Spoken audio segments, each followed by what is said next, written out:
அனைவருக்கும் எனது தாய் தந்தையை வணங்கி ஆண்டுகளாக வயது ஏற ஏற இளமை கூடு பேரதிசயம் பெற்ற என் தமிழ் அன்னையை வணங்கி தன்னை விட உயரத்தில் நிற்க வைக்க எங்களது கருணையை ஆள வைக்க எங்களுக்காக முழு மூச்சவர்களுக்கும் ஆசிரியர் பெருமக்களை வணங்கி இவ்விழாவிற்கு வருகை புரிந்துள்ள தலைவர் அவர்களே, ஊர் பெரியோர்களே, வருங்கால தேவைகளே, எதிர்கால மேதைகளே, என்னுடன் பயணம் சகோதர சகோதரிகளே, உங்கள் அனைவரும் எனது சிறப்பாக வணங்கி எனது முத்தான முதற்கண் வணக்கத்தை தெரிவித்துக் கொள்கிறேன். இன்று நாம் சுதந்திரத்திற்காக போராடிய ஒவ்வொரு வீரர்களையும் தியாகிகளையும் போற்றும் நாளாகும். சுதந்திரம் பெறுவதற்காக சுயநலமின்றி போராடிய ஒவ்வொரு வீரர்களையும் போற்றுவோம். முதலாக நாம் சுதந்திர காற்றை சுவாசித்த நாள். பல தியாகிகளை உயிர் காற்றுகின்ற பிறகே நாம் சுதந்திர காற்றை சுவாசித்தோம். இந்நன்னாளில் சிந்திய ரத்தத்தை வரலாறாக்கி வாங்கிய தடியடிகளை சரித்திரமாக்கி நின்ற மூச்சு காற்றை உணர்வுகளாக்கி பட்ட பாடெல்லாம் பறக்க வைக்கும் தருணமாக கொடி பட்டொலி வீசும் பறக்கும் பாரு இந்திய சுதந்திர வரலாறு.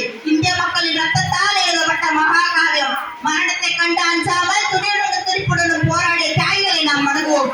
உயிர் துறந்த தியாகிகளை பார்த்த ஆங்கிலேயர்கள் மரணம் வெற்றி பெற்றது என்றார்கள்.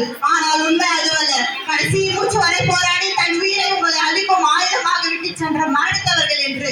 அன்று இடுக்கில் கிடைத்த ஒளிவிளக்கு இன்று எல்லோர் வாழ்வில் ஒளிவிளக்கு. பாறையில் சிந்திய மனத்தில் போல் நம் பகைவர்கள் மறைந்த நாள், நம் வாழ்வில் விடியல் தந்த நாள். வற்றாமல் சுரக்கும் தேடல்வியாய் வரலாற்றை சுமந்து வரும் மலையேறியாய் சிந்தனை வைப்பவர் புஸ்தகத்திலும் வரலாறு சொல்லும் கல்வெட்டுக்கள் நம் வாழ்விற்கு வழிகாட்டும் ஓலைச்சுவடிகள். சுதந்திர தாகமட்டும் நம் தியாகிகளின் வரலாறு.